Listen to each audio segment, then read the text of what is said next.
Pai do Senhor, abra sua Bíblia em Isaías, capítulo 43.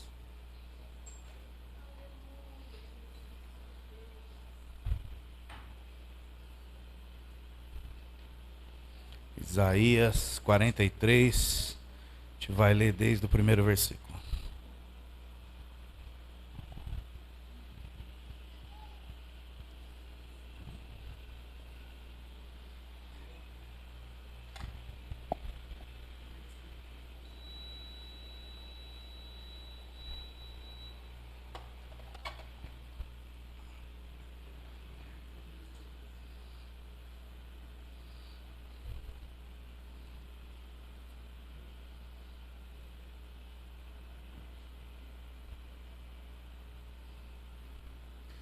Isaías 43, a partir do versículo 1. Mas agora sim diz o Senhor que te criou, ó Jacó, e que te formou, ó Israel. Não temas, porque eu te remi. Chamei-te pelo teu nome, tu és meu. Quando passares pelas águas, eu serei contigo. Quando pelos rios, eles não te submergirão. Quando passares pelo fogo, não te queimarás, nem a chama arderá em ti. Porque eu sou o Senhor teu Deus, o Santo de Israel, o teu Salvador. Dei o Egito por teu resgate e a Etiópia e Sebá por ti. Isto que foste precioso aos meus olhos, digno de honra, e eu te amei. Darei homens por ti e os povos pela tua vida. Não temas, pois porque sou contigo. Trarei a tua descendência desde o Oriente e a juntarei desde o Ocidente. Direi ao norte, entrega, e ao sul, não retenhas. Trazei meus filhos de longe e minhas filhas das extremidades da terra. A todos os que são chamados pelo meu nome, e os que criei para a minha glória, e que formei e fiz. Traze o povo que ainda que tem olhos é cego, e surdo, ainda que tem ouvidos. Todas as nações congreguem-se, povos reúnam-se.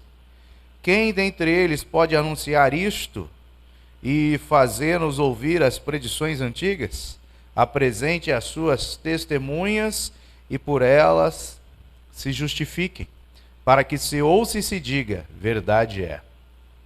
Vós sois as minhas testemunhas, diz o Senhor, o meu servo a quem escolhi, para que o saibais e me creais, e entendais que sou eu mesmo, e que antes de mim Deus nenhum se formou, e depois de mim nenhum haverá. E eu sou o Senhor, e fora de mim não há Salvador. E eu anunciei salvação, realizei e a fiz ouvir. Deus estranho não houve entre vós, pois vós sois as minhas testemunhas, diz o Senhor. Eu sou Deus. Ainda antes que houvesse dia eu era, e nenhum há que possa livrar alguém das minhas mãos. Agindo eu, quem o impedirá? Bendito seja o nome de Jesus Cristo. Pai, suplicamos, Senhor, a ajuda do Teu Espírito Santo. Nos lava com o precioso sangue de Jesus, para que possamos com ousadia, Senhor Deus, adentrar na Tua presença e compreender, Senhor Deus, o que a Tua palavra tem para as nossas vidas. Pai, nós repreendemos agora toda distração, tudo aquilo que vem para roubar a preciosa semente que é a Tua palavra. Suplicamos, ó Deus, que o nosso coração seja uma terra fértil para receber essa semente, que nós venhamos a frutificar, Senhor Deus, que nós possamos dar frutos dignos de arrependimento, que nós possamos botar em prática a Tua palavra, Senhor Deus, para que nós possamos alcançar o tão esperado céu, a vida eterna contigo. Nos ajuda, Pai, é o que nós te pedimos em nome do Senhor Jesus. Amém. Glória a Deus.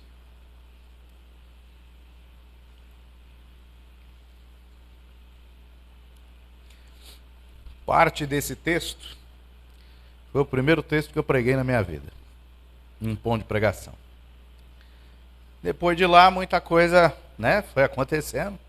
Entendimentos começaram a vir e nós precisamos sempre se renovar, porque a palavra de Deus, as misericórdias de Deus se renovam a cada manhã e a palavra de Deus é viva. Tudo que é vivo cresce, tudo que é vivo fala, tudo que é vivo se manifesta. Então nós precisamos sempre ter um entendimento mais profundo da palavra de Deus. Vamos lá, verso 1. Mas agora sim diz o Senhor que te criou, Jacó, e que te formou, ó Israel. Não temas, porque eu te remi, chamei-te pelo teu nome, tu és meu. Aqui nós temos algo interessante. Quando você chega lá no versículo 13, naquela parte tão linda que todo mundo decora e fala bonito, que ele fala assim, né? Agindo eu, quem o impedirá? Né? Se eu pedir para todo mundo falar, vão falar assim, agindo Deus, quem? Está errado, não é isso que está escrito. Mas nós somos papagaio, crente papagaio, ouve os outros falar, vão ficar falando, né? Está no 13 aí, Lucas? Tá. Ó, quem está falando aqui? É Deus. Olha o contexto que ele está falando, só para vocês entenderem o começo, eu vou partir no final. Ainda, antes que houvesse dia, quando que começou a haver dia? Aonde que está? Qual livro que está? Onde tem o dia? Não, está em Provérbios 8, todo mundo errou. Lá fala do mundo habitável. Hebreus 11:3 fala, tudo que nós conhecemos foi feito antes no mundo espiritual. Então, antes dele criar o dia em Gênesis 1, ele já tinha criado lá em Provérbios 8 no mundo habitável. Tá? Então, antes que houvesse o dia, tanto de Provérbios 8 como de Gênesis capítulo 1, ele falou, eu sou, e ninguém há que possa fazer escapar das minhas... Você acha que ele está fazendo carinho em alguém? Você acha que ele está lá livrando a pessoa de alguma coisa? Não, ele está falando, ninguém pode livrar da minha mão. Por quê? Porque quando ele trouxer juízo, ninguém escapa. Se nós não estivermos numa posição aceitável e irrepreensível diante de Deus, nós não vamos escapar do dia do juízo, da ira do Cordeiro. Então ele está falando, ó, quem pode fazer escapar das minhas mãos? Agindo eu, é Deus que está falando, tá? Agindo eu, quem o impedirá? Ele está direcionando. Por que ele está falando agindo eu, quem o impedirá? Ele não está falando agindo eu, quem me impedirá? Tem alguma coisa aí na língua portuguesa que não bate para eu achar isso. Então, agindo eu, quem o impedirá? Agindo eu, quem vai impedir ele? É isso que ele está falando. Tem uma outra pessoa aí que vai trazer juízo. Olha que coisa linda. Agindo Deus, quem vai impedir a ira do Cordeiro? A ira de quem? Do Cordeiro. Então quem vai trazer a ira? Cordeiro. Que não vai vir como Cordeiro, ele já veio. Ele vai vir como leão da tribo de Judá, que venceu para abrir o livro, desatar os selos e começar o pau quebrar na terra. Então ele está falando, agindo eu cumprindo as minhas promessas, quem vai impedir o meu filho de trazer o juízo sobre a terra? Porque ele não veio para trazer juízo ainda. Ele veio para salvar o que se havia perdido. Ele veio falar assim, ó, você ainda tem uma chance. Se entregar totalmente ao meu filho, se fizer parte do corpo dele na terra, porque, é claro, o arrebatamento da igreja não vai ser do João, do Joaquim, nem de mim. O arrebatamento vai ser da igreja, né? A palavra já fala. A igreja vai ser arrebatada e só quem fizer parte da igreja, do corpo de Cristo na terra, vai se encontrar com ele. Pastor, eu não preciso de igreja, eu sou desigrejado. Meus cultos é tudo no YouTube, aleluia. Tu vai ficar. Porque ele vai buscar uma igreja. E como que é a igreja que ele vai buscar? É a igreja da Bíblia, não tem outra. A igreja da Bíblia, os irmãos morriam para poder se encontrar. Os irmãos morriam para poder adorar Jesus. Os irmãos não negavam Jesus. Então não tinha YouTube. Nem Instagram e outras coisas. Então ele vai buscar a igreja da Bíblia. Por isso que ele fala, sede imitadores de Cristo. Então se eu não estiver na posição, eu não vou. Então ele está falando assim, ó, quem vai escapar das minhas mãos quando eu estiver irado? Quem? É como se Deus pegasse na mão assim, ó, aqueles que estão rejeitando o filho dele agora, no dia da ira. Ele vai entregar para o filho dele, ó, quem vai conseguir impedir Jesus Cristo de cumprir o propósito de Deus aqui na terra? Porque a primeira parte do propósito é oferecer a salvação. Nós podemos aceitar ou não. A segunda parte do propósito vai ser destruir aqueles que não querem a salvação. Então, quem o impedirá? Está vendo como a gente fala errado? Né? Agindo Deus, quem impedirá? Não. Agindo Deus, quem o impedirá? Não é Deus, é o Filho de Deus, que vai trazer o juízo sobre a terra. Porque ele não veio como juiz, mas ele vai voltar a sentar num trono branco e o pau vai quebrar naquele dia. Então, só para a gente entender o contexto, para a gente não ficar falando errado. Antes que houvesse dia, eu sou, e ninguém há que possa fazer escapar das minhas mãos. Não vai escapar, ele está prendendo por um motivo específico. Qual é? A ira. Agindo eu, quem o impedirá? A gente tem que atentar nesses detalhes quando a gente vai ler, porque isso muda todo o contexto. Não, eu estou passando pela luta, agindo Deus, quem impedirá? Mas se você estiver em pecado, filho, o diabo já está impedindo, está ganhando e vai te manter preso. Não é quem impede a Deus, é quem vai impedir Jesus de trazer o juízo. A única forma de impedir Jesus de trazer o juízo é eu me entregando totalmente a Ele e tendo uma vida santa. Aí o juízo não vem sobre a minha vida. É a única forma. Quem o impedirá? O Espírito Santo. Quem vai impedir? O Espírito Santo de Deus vai impedir a ira de Deus sobre as nossas vidas, desde que nós tenhamos o Espírito Santo em nós.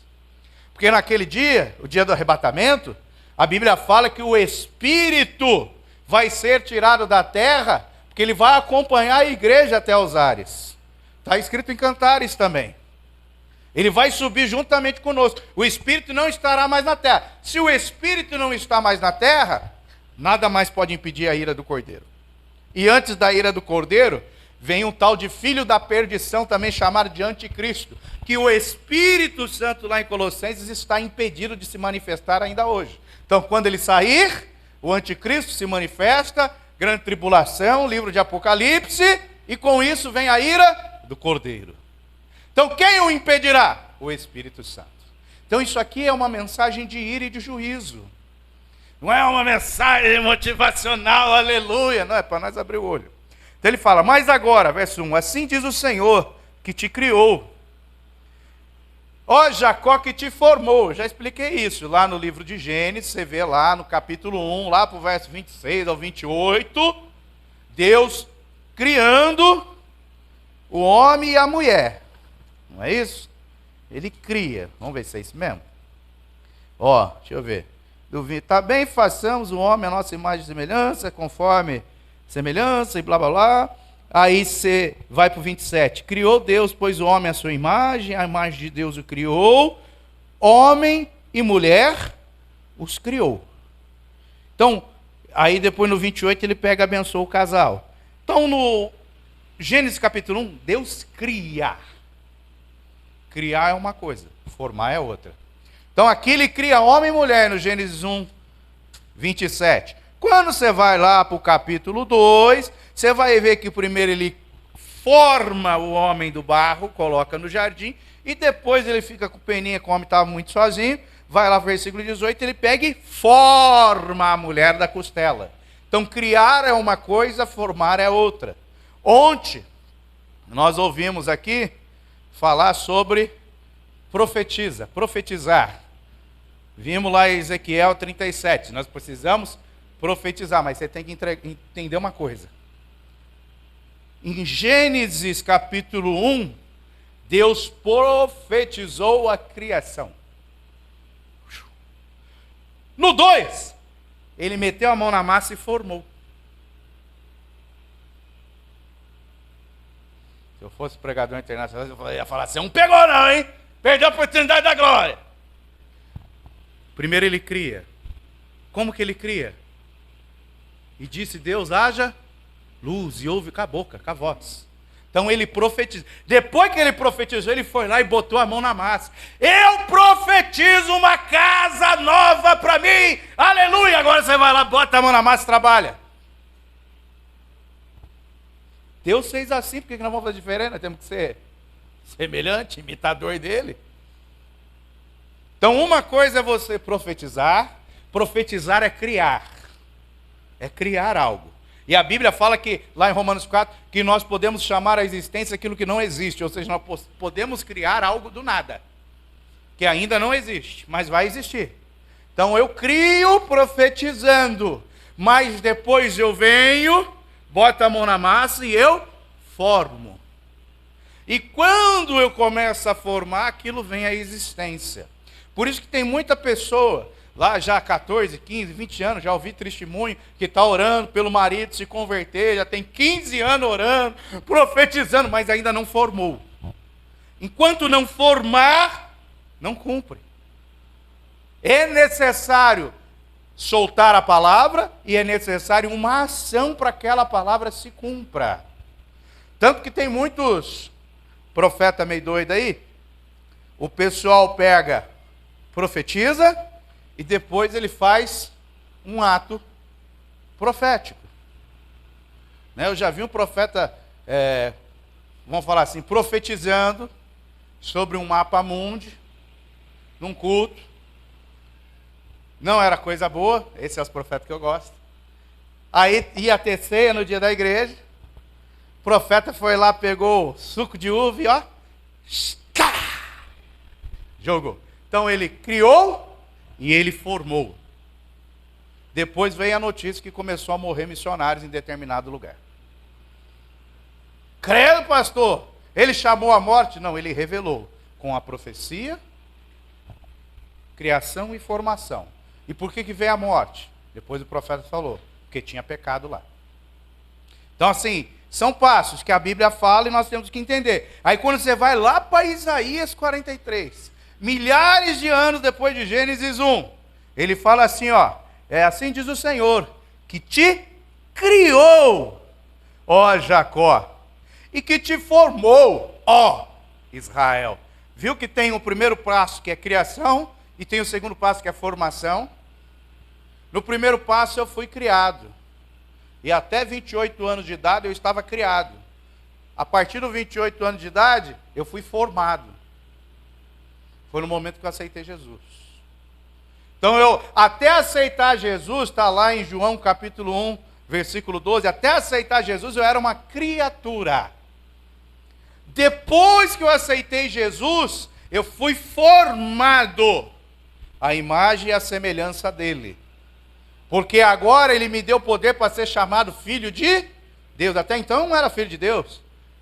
Eu era uma criatura. Então eu preciso entender, tem a fase da criação e tem a fase, por isso que nós temos que ganhar os nossos filhos para Jesus. Não é automático não. Nasceu na igreja não quer dizer que é crente. Eles nasceram, criação. Aceitou Jesus, agora começaram a ser formados à imagem e semelhança de Cristo. E essa formação vai até morrer ou ser arrebatado. Todo dia nós somos ali formados. Na esperança de refletir a imagem como um espelho. Então é um processo. E Deus está falando aqui, ô meu querido Jacó, eu te criei, Jacó. E Jacó, até confessar o pecado dele, ele era criatura. Mas ele sendo criatura não quer dizer que Deus não o ajudava. Deus tem propósito até com as criaturas. Quantas vezes eu fui livre da morte sem ser crente? Quantos testemunhos já ouvi de pessoas que Deus falou, eu te livrei disso, te livrei daquilo, a pessoa chorando, e você não era nem crente, fiz isso por amor de ti, porque eu tinha propósito na tua vida.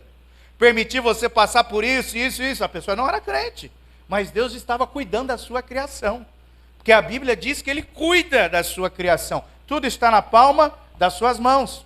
Porém, quando eu me entrego a Ele, começa o processo de formação. Mas quando que começa o processo? Quando eu confesso os meus pecados arrependido e os deixo. Então, se você vê a história de Jacó, A Bíblia fala que o nome Jacó significa suplantador, mas é muito mais profundo que isso o nome. Muito mais no hebraico. Jacó mentiu para o pai. Ele falou assim: meu nome é Esaú. O pai falou: quem está aqui? Você é todo peludo, parece meu filho Esaú, mas a voz é de Jacó. Quem é você?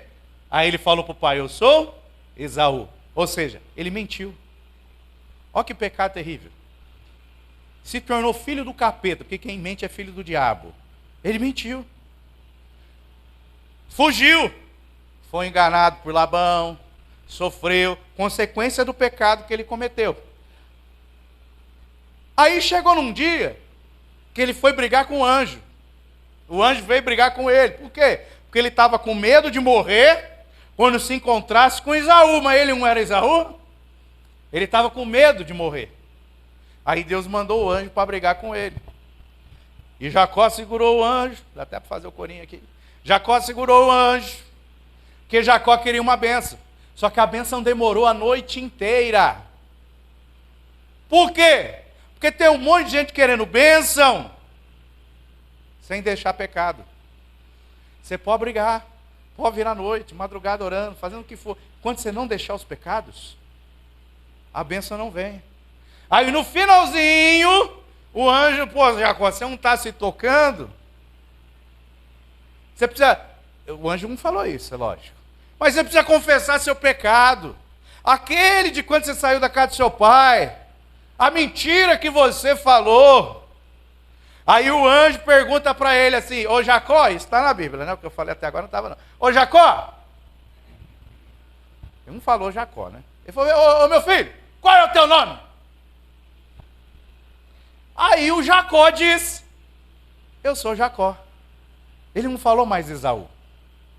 Eu sou Jacó.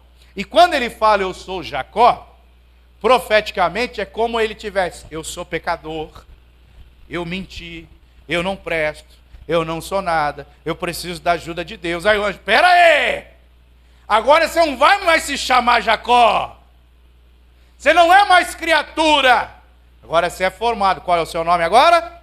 Israel. Então ele fala assim, ó: mas agora sim diz o Senhor, que te criou, ó Jacó, e que te formou, ó Israel. Para esse que foi formado depois de se arrepender dos seus pecados e se entregar para Cristo, o que vem depois da palavrinha ali do nome Israel, começa a valer. Não temas, porque eu te remi. Se você não aceitou Jesus, pode temer. O diabo vai te perseguir. E vai fazer de tudo para destruir tua vida, teu casamento, a vida dos teus filhos, teu trabalho, tudo. Só tem um detalhe: ele vai conseguir. Por quê? Porque você já está na mão dele. Você pertence a ele. Porque não tem como servir a dois senhores, diz a Bíblia. Ou você serve a Jesus, ou você serve ao diabo. Bem simples, não tem meio termo. Então, se eu estou na mão do diabo, ele faz o que quer comigo e a hora que quer. E eu não posso fazer nada. Agora, se eu verdadeiramente me entregar a Cristo e tiver ali, ó, fazendo parte do corpo de Cristo na terra, chamada igreja, se eu tiver bem firme ali, ó, não temas, porque eu te remi. O não temas vale para quem é remido pelo sangue de Jesus Cristo derramado na cruz do Calvário. Não temas porque ele põe a condição, ele põe o que aconteceu. Não temas porque eu te remi. Se você não é remido, pode temer. Pode temer que o negócio vai ficar feio.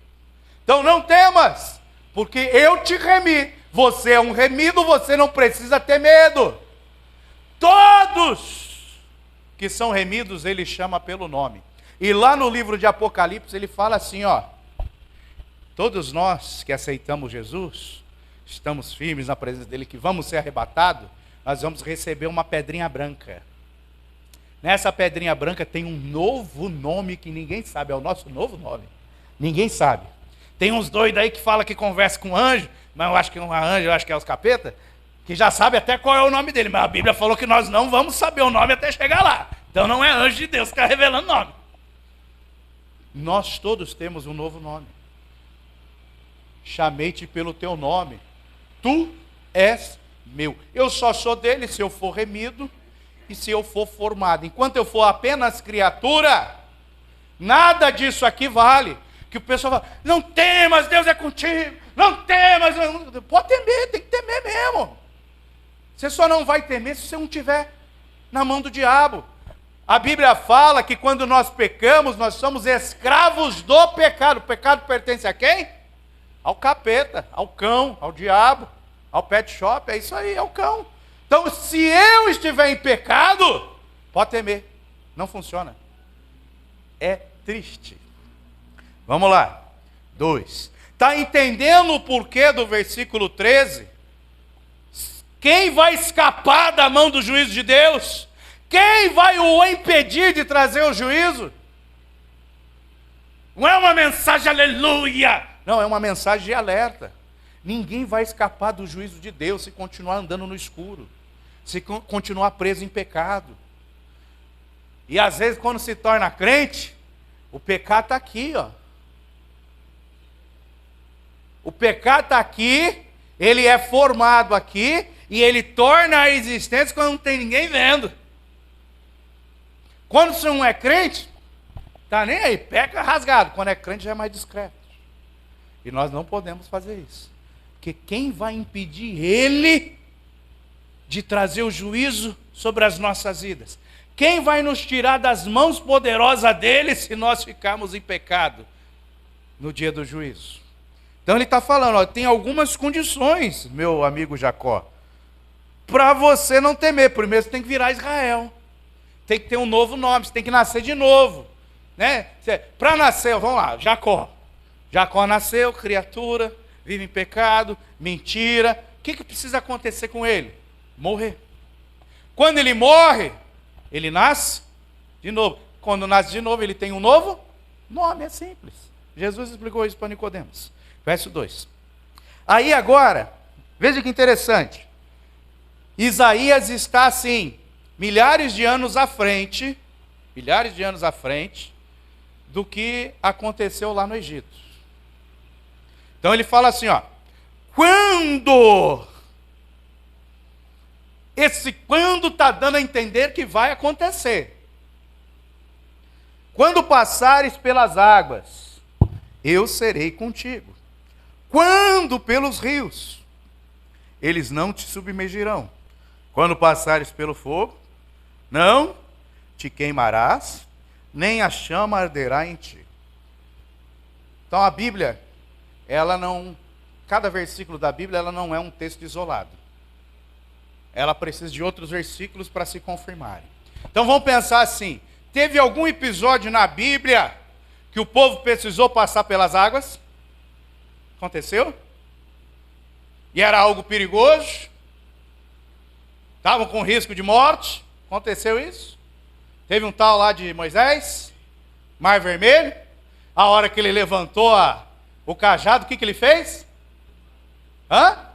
Ele levantou o cajado e... O que ele fez com o cajado?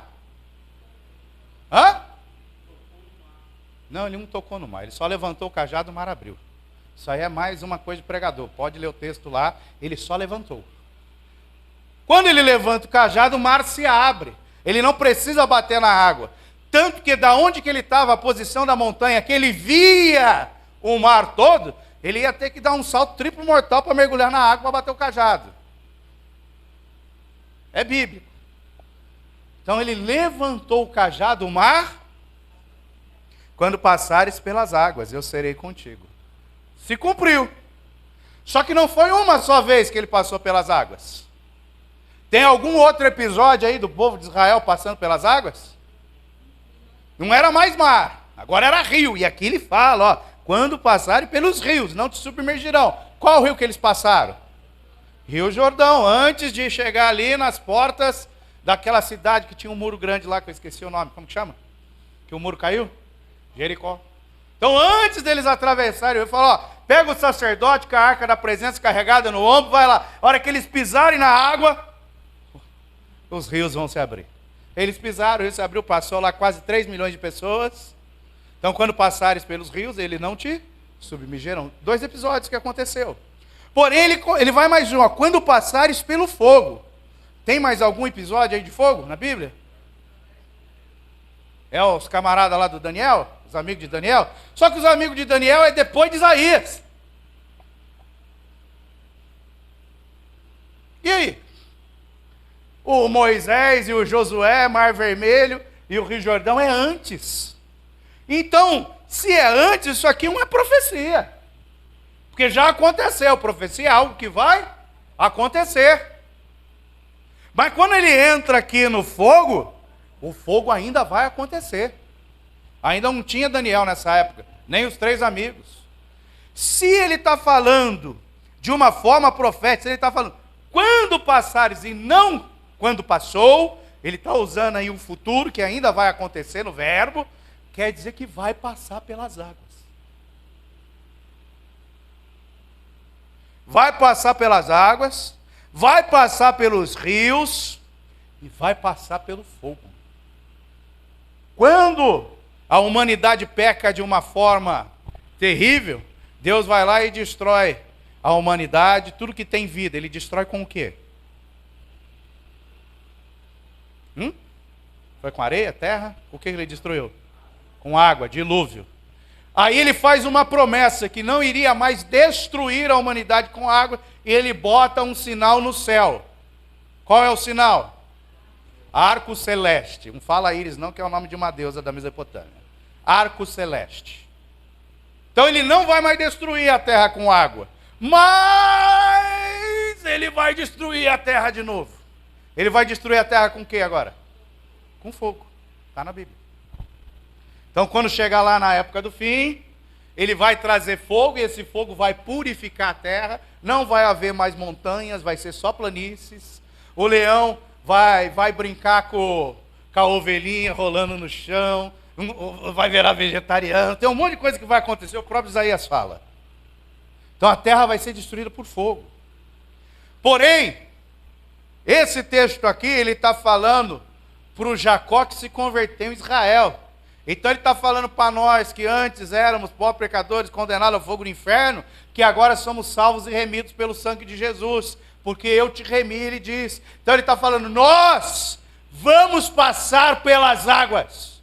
E quando nós passarmos pelas águas, eu vou falar, eu serei contigo. Nós vamos passar pelos rios. Ele fala assim, não vão te submergir. Você pode perder tudo, mas você não vai morrer afogado. Tem alguma coisa disso acontecendo aqui no planeta Brasil? Enchente, água, destruição, mortes. Tem alguma coisa acontecendo? Queimadas. Tem um monte de coisa acontecendo. E está todo mundo em desespero. Ele está falando, eu serei contigo. Tem pessoas que já estão passando. Eu já passei pelas águas. Pegou uma rua atrás da minha casa uma vez, eu tive que andar de bote. Levar a cesta básica para o povo, água batendo no peito. Eu serei contigo. Por isso que no mundo tereis aflições, porque nós vamos passar pelas águas. Nós vamos passar por um rio, que às vezes você vai achar que vai morrer afogado, mas você ainda vai estar respirando. Você vai passar pelo fogo, você vai sentir um terror terrível. Às vezes você vai até sentir começar a queimar um pouco na pele o calor. Quanto mais você estiver entrando ali no fogo, na fornalha, mas você vai ver que você já vai estar andando lá dentro e ele não vai estar te tocando. Que ele promete, não te queimarás, nem a chama arderá em ti. Resumo, crente não tem que ficar desesperado. Crente não tem que ter medo. O medo é a origem da depressão. Pode ter crente com depressão? Crente com depressão é porque não confia em Jesus, porque não confia na Bíblia. Crente em depressão é aquele que está quase se afogando. Crente em depressão é aquele que está queimando dentro da fornalha. Crente em depressão é aquele que está cercado pelas águas, está vendo as águas subir, está entrando em desespero. Aí por não confiar nessa palavra, Senhor, as águas estão aqui, mas o Senhor é comigo. Eu não temerei. Porque o Senhor falou, não temas. Pronto, acabou, vai resolver. Pode perder tudo, mas vai resolver. Por que eu estou falando isso? Porque as coisas vão piorar. as coisas vão piorar.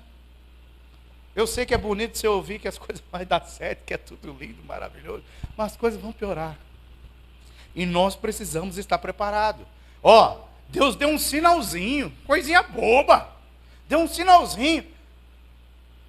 Veio uma enfermidade que atacou o mundo todo ao mesmo tempo.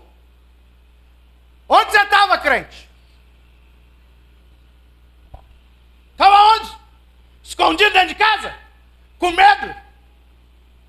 Se falar que está de novo aí o Covid, vai se esconder de novo? Esqueceu, não temas, eu serei contigo, não te queimarás, não arderá em ti, não vai te submergir. Esqueceu isso? Vai esquecer de novo? Crente covarde não vai morar no céu. Apocalipse 21. Eu preciso estar preparado. Deus deu um sinal bem claro, mas bem claro, que tem um monte de crente dentro da igreja que vai queimar no fogo do inferno. Porque não confia em Deus. Porque a fé exige confiança. E sem fé é impossível agradar a Deus. Então, se eu não confio em Deus, eu não tenho fé. Porque fé é eu crer, é uma certeza inabalável, é a confiança total naquele que me chamou, naquele que me remiu. E se eu demonstro que eu não confio, é porque eu não tenho fé. E se eu não tenho fé, eu me escondo das trevas, eu me escondo das muitas águas, eu me escondo do fogo. Não, é porque tem uma pessoa lá que não é crente, que é idosa, tem a criancinha que não sei o quê. Covarde. Deus te deu poder para impor as mãos sobre os enfermos, ele ser curado, para falar em novas línguas, para profetizar. Lembra profetizar? Profetizar você cria com a palavra e depois você forma. Eu declaro a cura sobre a sua vida. Bota a mão onde está a enfermidade. Sai agora em nome de Jesus. Eu declaro um corpo perfeito. Você profetizou a cura. Você foi lá e você formou aquilo que estava danificado. É assim que funciona. Por isso que ele fala, do jeito que você pensa, é. Então se a pessoa está com um tumor, igual o menininho lá que a gente foi orar no hospital, estava com um tumor na barriga, uma bola, 2 anos de idade, não conseguia fazer xixi nem cocô, bola para lá, jogou todos os órgãos para trás, que era muito grande o câncer. O menino era consagrado a entidades. Aí fomos lá, oramos. Tudo encoberto, eu quero ver a barriga. Mas ele está com Covid, não tem problema não, pode tirar tudo. Aí tirou, aí meteu a mão. Aí eu imaginei a bola murchando. Eu fiquei 1 hora lá conversando com os pais, esperando a bola murchar. A bola murchou, o menino começou a fazer xixi e cocô. Porque do jeito que você pensa, é. Eu virei as costas, os pais consagraram a criança aparecida de novo. Morreu. Mas funciona. Agora, se eu for covarde, se eu ficar me escondendo, aí apareceu um negocinho, Deus, tu não é poderoso para não deixar esse fogo me queimar. Tá bom, você já declarou a ele suas atitudes. Aí depois você quer alguma coisa dele? Não funciona. Então ele fala, quem é remido não tem que ter medo. Mas só para quem é remido. Aí ele fala assim, porque eu sou o Senhor teu Deus, o Santo de Israel, o teu Salvador. Aí a gente entra numa parte interessante. Ele fala assim, ó, dei o Egito por teu resgate, e a Etiópia e a Sebá em teu lugar. O que é Sebá? Sebá é uma terra onde Abraão teve vários filhos. Não foi só Isaac. Ele teve vários filhos. Ele pega os outros filhos, os filhos do seu último casamento, depois que Sara morreu, e ele envia para várias terras. Ele pega, dá presente para esses filhos e os envia. Um dos lugares para onde foram os filhos de Abraão é Sebá. Outro lugar para onde foram os filhos de Abraão, Etiópia. E assim vai. Então ele está falando, ó, para que você seja salvo, isso vale para nós, é necessário alguém pagar o preço em seu lugar. Porque nós erramos, nós somos devedores, nós temos uma conta enorme para pagar com Deus. Ele está falando, é necessário um resgate. É necessário que alguém assuma a culpa. É necessário que alguém leve sobre os seus ombros todas as nossas culpas, os nossos pecados e os nossos erros. E ele está colocando ali, 3 nações para assumir a culpa de Jacó. 3 nações vão ser trocadas para que Jacó, que depois virou Israel, alcance a salvação. Então ele está falando, Egito, Sebá e Etiópia. 3 nações. Provérbios 21:18 fala assim: o perverso serve de resgate para o justo, e para os retos, o pérfido. Então ele está falando assim, tem pessoas perversas nesse mundo. Tem pessoa que está lá, metida com corrupção, já vem roubando, fazendo um monte de coisa e tal. Essas pessoas vão servir por resgate nosso. Não é resgate de salvação, não. Porque a Bíblia fala que toda a riqueza dos ímpios vai ser passada para a mão dos justos. Resgate para a salvação foi Jesus, por isso que ali tem 3. O Pai, o Filho e o Espírito Santo. Ela está tipificando. O Pai, o Filho e o Espírito Santo vieram, se entregaram, nos resgataram, para que nós possamos ter salvação. O Pai deu o Filho deu a sua própria vida, e o Espírito do Filho era o Espírito de Deus. Então nós somos resgatados, por isso que ali são 3. Mas ele fala, o perverso serve de resgate para o justo. Então se nós somos justos, justos é aqueles que são justificados pelo sangue de Jesus Cristo, porque já confessaram seus pecados, se arrependeram e lutam com todas as forças para não cometê-los de novo. Os justos, quando o negócio apertar, vão ter um livramento, porque o ímpio vai assumir o lugar do justo. Provérbios 11:8. O justo é libertado da angústia, e o perverso a recebe em seu lugar. Então, o justo, a Bíblia fala que todas as nossas angústias e aflições têm que ser deixadas aos pés de Cristo.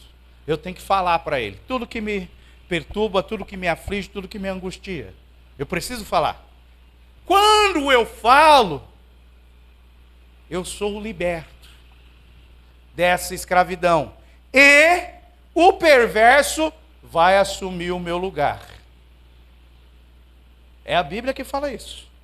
Então, às vezes, nós recebemos um livramento e tem pessoas ruins, perversas, que querem o nosso mal, e mesmo sem a gente saber, elas vão receber o juízo de Deus. Por isso que a Bíblia fala, aquilo que você trama, a cova que você abre para o seu irmão, para o seu próximo, você vai ser enterrado nela.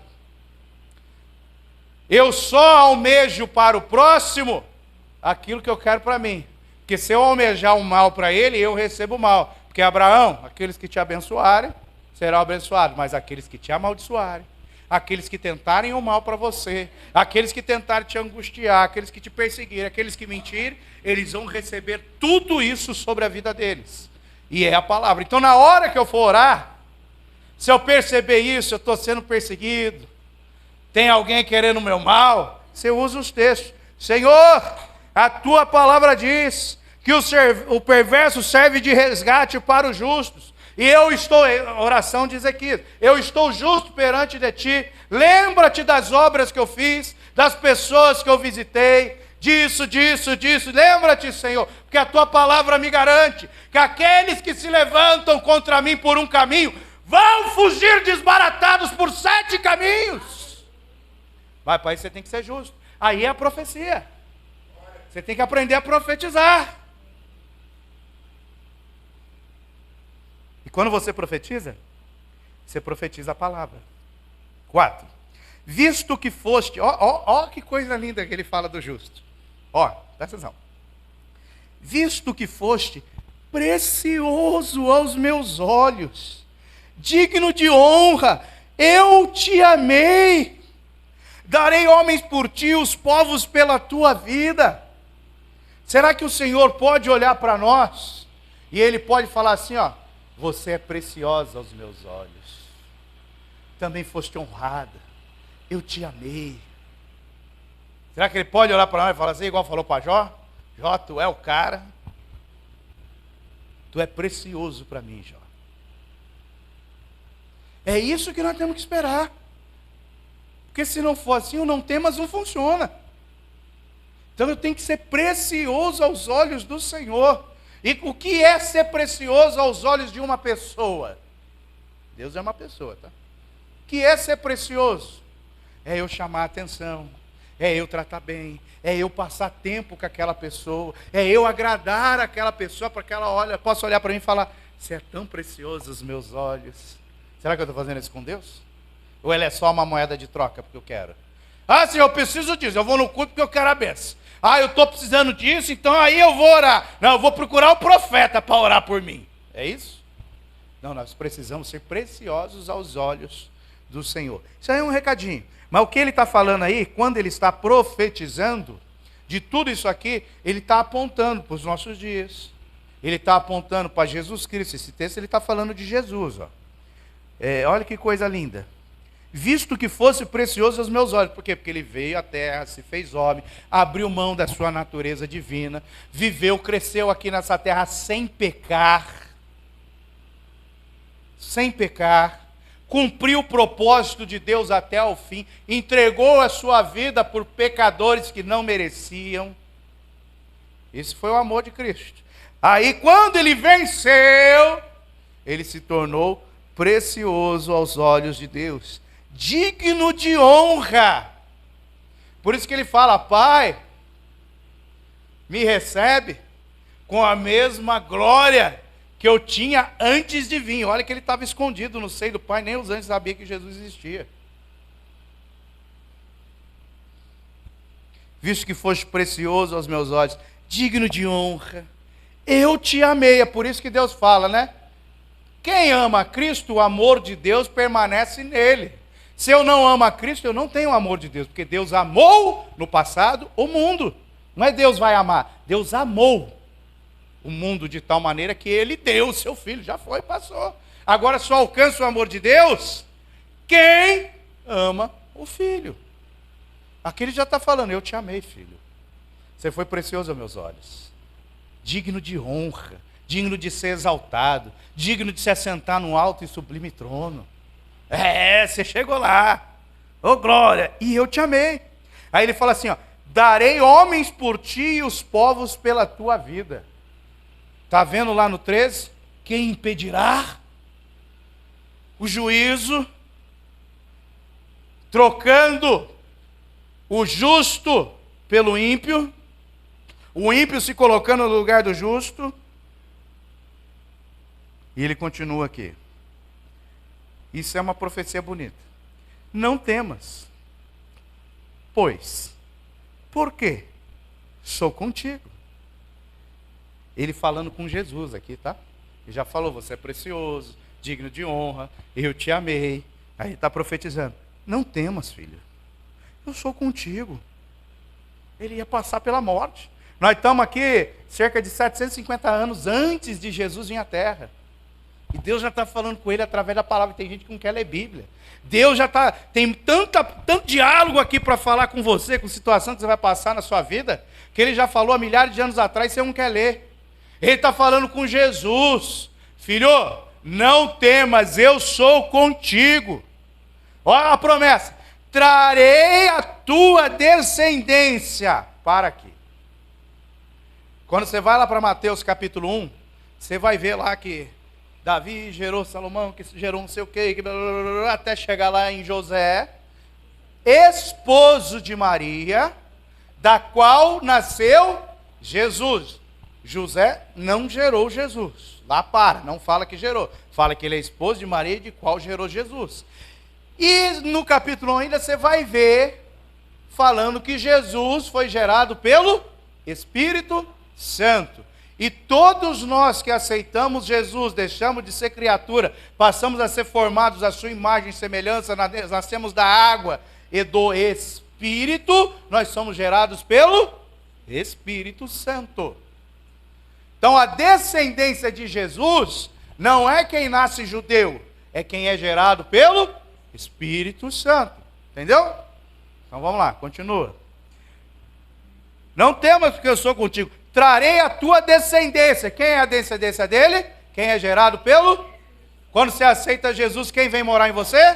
Espírito Santo. Então nós somos descendência de Jesus? Amém? Entendeu? Então ele está falando assim, ó. Trarei a tua descendência desde o Oriente, Ásia, Oceania, Japão, China, Coreia do Norte, Coreia do Sul, um pedaço da Europa, até, e ajuntarei, ó, trarei desde o Oriente e ajuntarei desde o Ocidente, as Américas, África, um pedaço da Europa. Então ele está falando assim, ó, vai ter descendente de Jesus espalhado pelo mundo todo. E vai chegar o momento onde esses descendentes vão ser ajuntados. Qual é o momento que os descendentes vão ser ajuntados? Chama as crianças? Para responder? Essa é uma boa. Qual é o momento que nós vamos estar todos os cristãos do planeta Terra adorando a Deus no mesmo lugar? Cabe aqui no Brasil? Qual é o momento? Arrebatamento, nós vamos se encontrar com ele nos ares. Ó, tem um texto lá em Mateus 24, lá em algum lugar.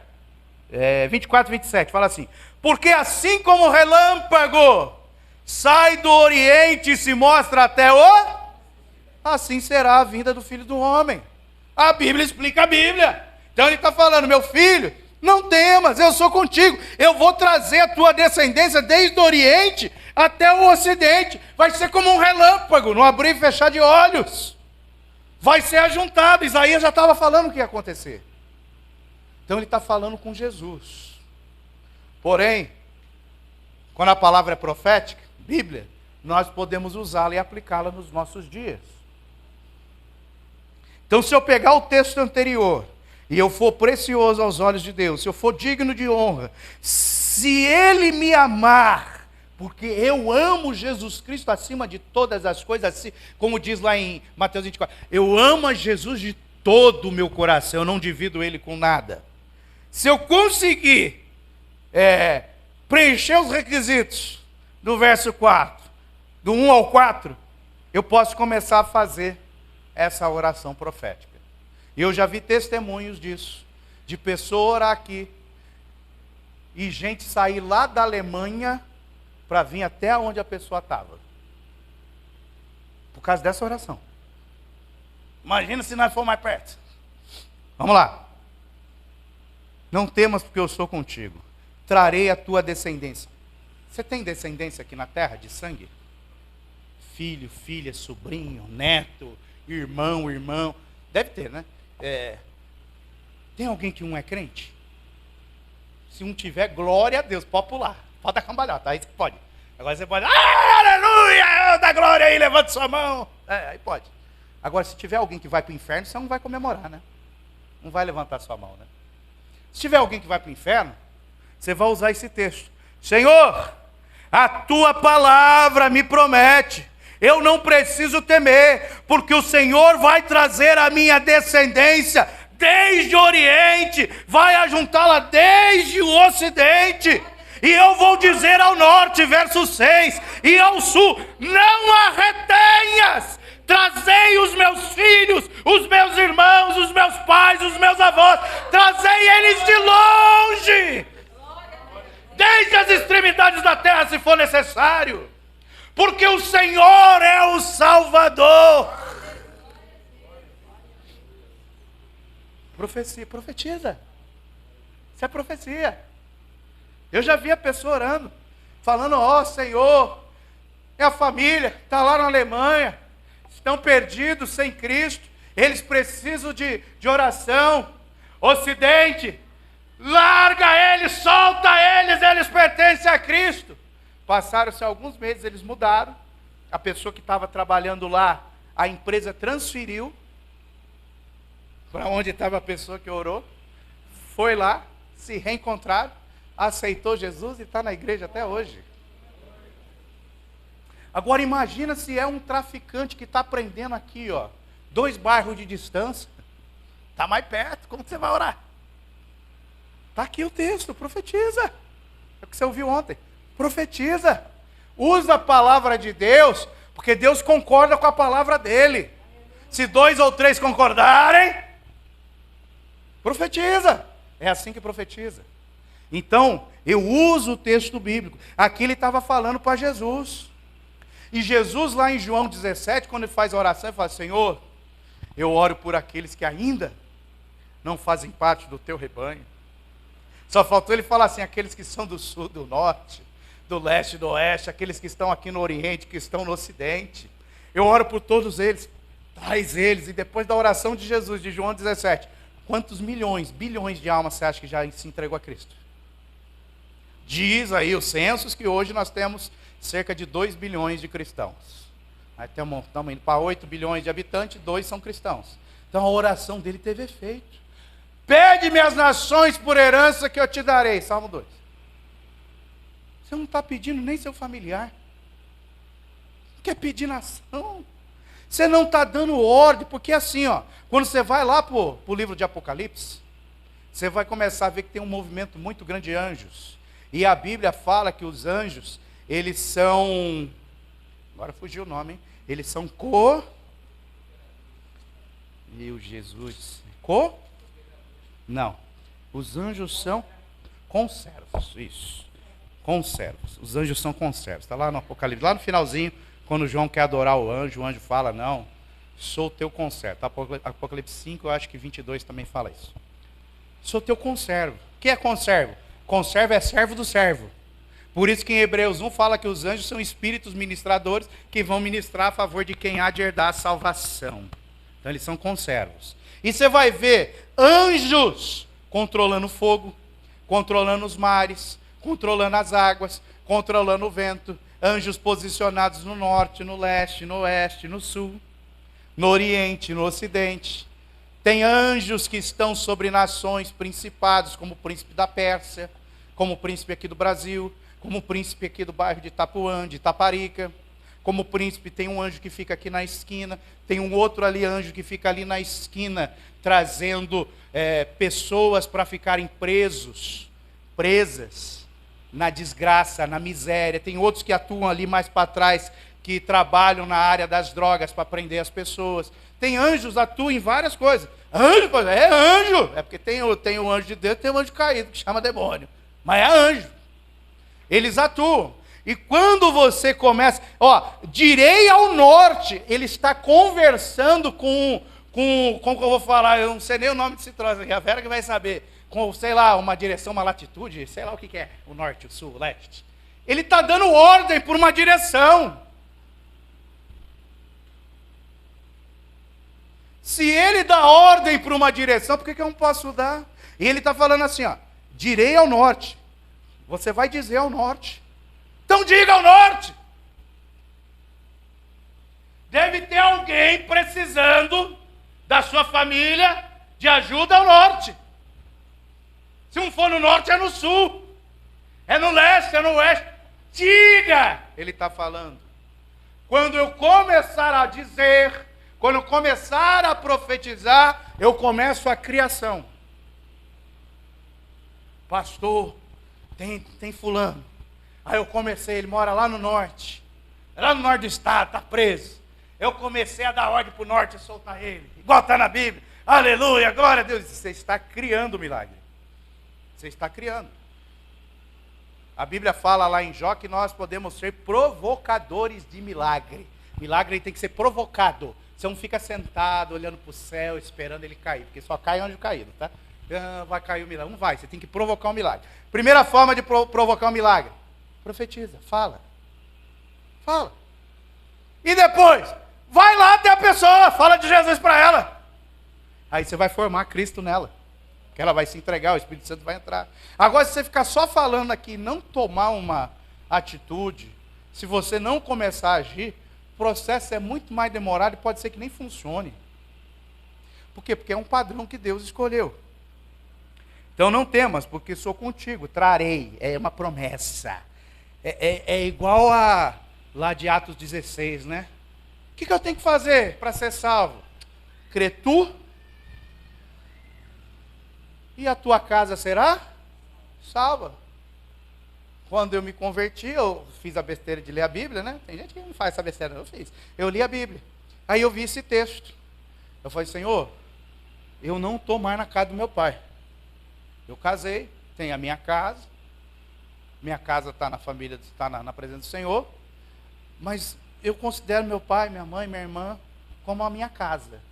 E a tua palavra diz que toda a minha casa vai ser salva. Eu fiquei uns 7 anos orando. Minha irmã foi para a igreja.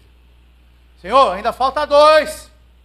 É toda a minha casa. A tua palavra promete, garante que é toda a minha casa. Aí meu pai foi no leito de morte. Antes de entrar em coma e para UTI e morrer com Covid. Minha mãe já foi para a igreja e aceitou Jesus. Não sei se converteu, mas já aceitou Jesus. Aí tem os 2 meninos maiores que desviou. Aí, Senhor, continua, é toda a casa. Não é só um pedacinho, não. O Senhor é fiel para cumprir a sua palavra, não é a minha. O Senhor garantiu que se eu for salvo, se eu for remido, se eu for precioso aos teus olhos, se eu for digno de honra, se eu te amar de todo o meu coração, toda a minha casa vai ser salva. Paulo jogou a responsabilidade para o carcereiro e garantiu que Deus ia cumprir a parte dele. Você acha que Deus vai falhar? Então agora eu preciso fazer a minha parte para que Deus salve toda a minha casa. Como que eu faço isso? Profetiza. Mas age. É igual a oração, né? Você ora e age. Oração. Ora e ação. Age. Convida. Fala de Jesus. Insiste. Mostra que você é mudado. Tem pessoa que não acredita. Quando a vizinha da minha mãe, mãe do pastor que veio pregar aqui, chegou para minha mãe e falou, o Adriano orou lá com uma pessoa, ela foi curada. Aí minha mãe acreditou, que os outros falaram. Aí já mudou até o tratamento. No dia do aniversário eu falei, né? Mandou mensagem, parecia um crente escrevendo, tudo bonitão e tal. Às vezes você tem que mostrar que você é crente. Quando a pessoa vê que você é crente, que você põe a mão sobre o enfermo, ele é curado, que você está cheio do Espírito Santo, você está testemunhando. E esse testemunho salva almas. Por isso que se você crer, será salvo toda a sua casa. Porque se você crer, os sinais vão te seguir. Marcos 16.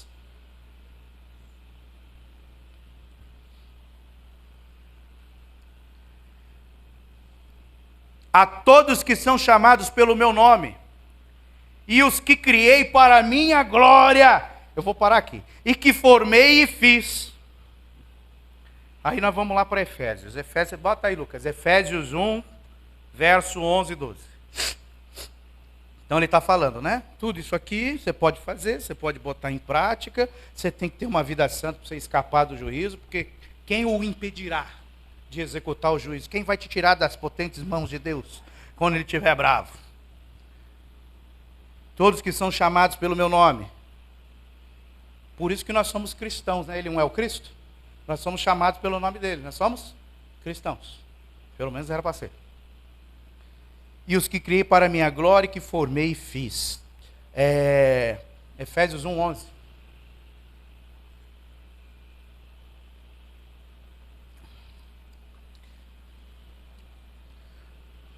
Nele digo, em quem também fomos feitos herança.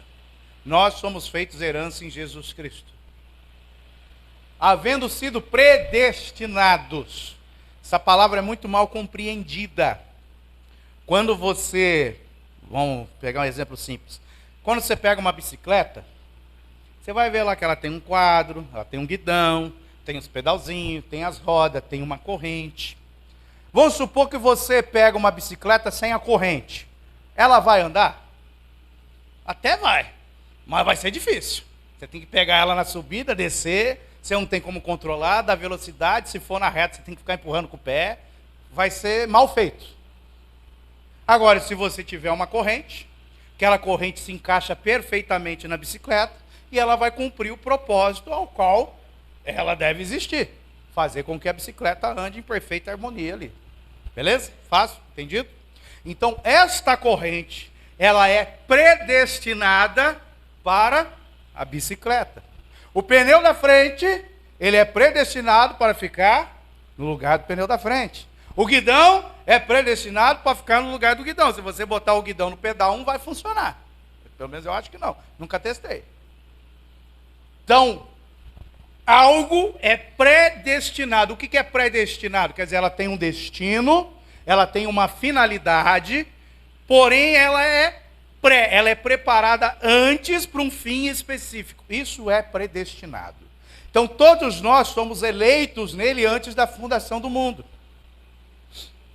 Teve um pregador que veio aqui, e ele falou assim, né? Deus não erra! E, realmente, Deus não erra. O erro não chega nem perto dele, ele está acima disso. Né? Ele é inerrável, não erra. Deus te chamou, aleluia! Deus não erra! É isso mesmo, Deus te chamou, mas muitos são chamados e poucos escolhidos. Deus pode chamar. Por quê? Porque antes da fundação do mundo, ele te predestinou, Romanos 8. Ele te predestinou antes da fundação do mundo. Então, Deus me criou lá no mundo habitável, antes da fundação do mundo, confirmado por Hebreus 11:3, para um propósito específico. Eu sou a corrente da bicicleta. Se eu não for para a bicicleta, eu não estou cumprindo com o propósito, com o destino que Deus tem para a minha vida. Dá para entender? Se eu que sou a corrente ficar em cima da cadeira e não na bicicleta, eu não sirvo para nada no reino de Deus. Agora que eu fui predestinado para ser a corrente para a bicicleta andar, e eu for para o lugar ali da corrente na bicicleta, o que vai acontecer com a bicicleta? Ela vai andar. E todas as coisas vão cooperar para o bem dos escolhidos, aqueles que amam a Deus. Porque eu fui predestinado. Mas pode ser que eu não queira estar lá no lugar da corrente. Quero andar na cestinha na frente. É uma escolha. Então todos nós fomos feitos herança, havendo sido predestinados, ou seja, nós temos uma função no reino de Deus aqui na terra. Uma função que pode ser dentro ou fora da igreja. Pastor, eu tenho a função para o louvor, aleluia, glória a Deus, eu canto, eu toco. Tá, você pode cantar e tocar aqui dentro, você pode cantar e tocar lá fora, você pode cantar e tocar no banheiro de casa, não interessa. Deus está em todo lugar, não está? Então, se eu fui predestinado, eu tenho que estar lá encaixado naquele lugar. E se eu tenho um dom que outras pessoas não têm, já é um sinalzinho que, né, eu tenho um lugar mais específico para ser encaixado. Ah, pastor, não, meu chamado é outro. Eu tenho dom, sei lá, eu tenho dom para tocar, mas meu chamado é outro. Tá, você está fora da predestinação de Deus. Porque se você tem algo que os outros não têm, é porque Deus te fez com essa característica para você encaixar em determinado lugar. Ele já te predestinou antes. Aí quando você fala que não sou eu, não é comigo, eu tenho outra coisa, você está negando aquilo que Deus colocou dentro de você. Aí as coisas não vão cooperar. Você vai fazer as coisas, vai dar errado. O relacionamento vai dar errado. Tudo vai dar errado.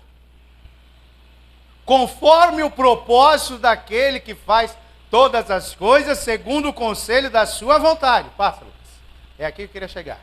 Com o fim, com a finalidade de sermos para louvor da sua glória. Louvor não é só cantar, tá? Para sermos louvor da sua glória. Ele fala, e todos os que são chamados pelo meu nome, e os que criei para a minha glória. Ele nos criou para a sua glória.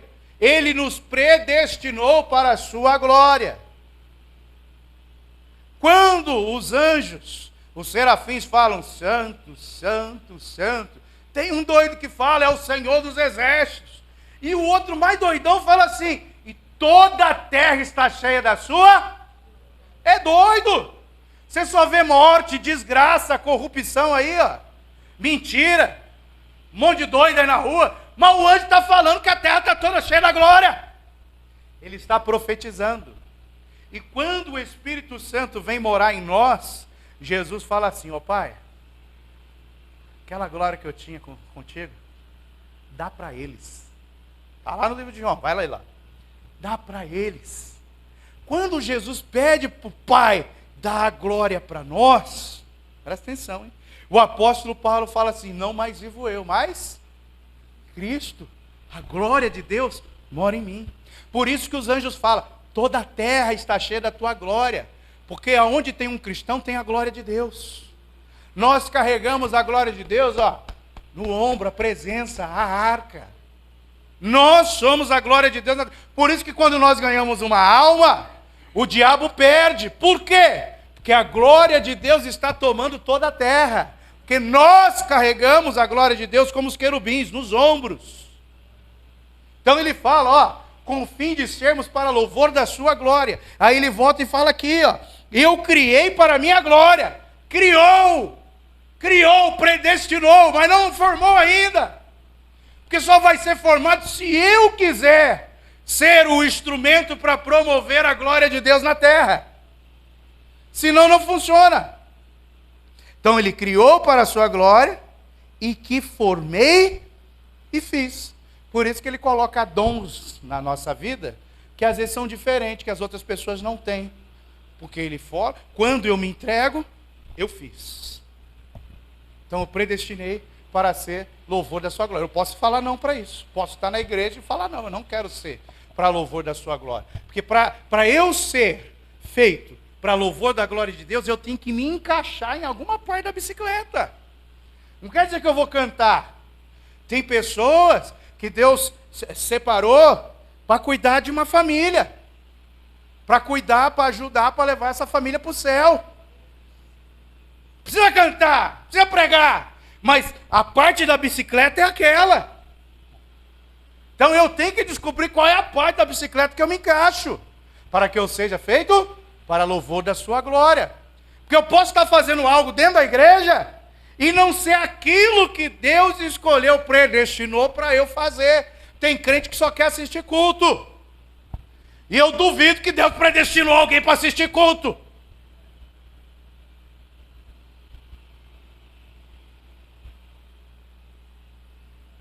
É isso que quer dizer. Fomos feitos para louvor de sua glória. Então, a todos os que são chamados pelo meu nome, e os que criei para a minha glória, e que formei e fiz. Amém? Vamos ficar de pé. Vamos orar. Glória a Deus. Bendito e maravilhoso Deus, exaltamos, engrandecemos e adoramos o teu nome, Senhor. Suplicamos, papai, a ajuda do teu Espírito Santo, para que nós possamos, papai, entender, compreender e pôr em prática a tua palavra, Senhor. Que nós possamos nos encaixar no destino que o Senhor tem para nós. Que nós possamos fazer parte, Senhor, da estrutura do teu reino. Que nós venhamos a entender aonde que nós temos que nos encaixar, para que a tua vontade seja feita aqui na terra através das nossas vidas, Senhor. Nos ajuda, nos dá a direção, nos visita, fala conosco, Senhor, para que nós não venhamos errar, para que nós não venhamos a passar anos fazendo algo, achando que está certo, mas não é aquilo que o Senhor queria para as nossas vidas. Porque quando nós entendemos e colocamos em prática, todas as coisas começam a cooperar. E aquilo que coopera não atrapalha. E o sinal claro é que as coisas vão parar de dar errado. Vão começar a dar certo. Mesmo que eu venha entendendo aos poucos o teu propósito para a minha vida. Mas conforme eu for me encaixando, as coisas começam a fluir. As coisas começam a melhorar. É um sinal que eu tenho que continuar buscando. Até eu me encaixar de uma forma perfeita naquilo que o Senhor tem para a minha vida. E eu não posso parar de buscar. Eu não posso desistir. Eu tenho que ficar tentando, eu tenho que agir. Até o Senhor dar a confirmação. Pai, nos ajuda, Senhor, porque nós queremos que o teu reino cresça, que o teu reino se expanda.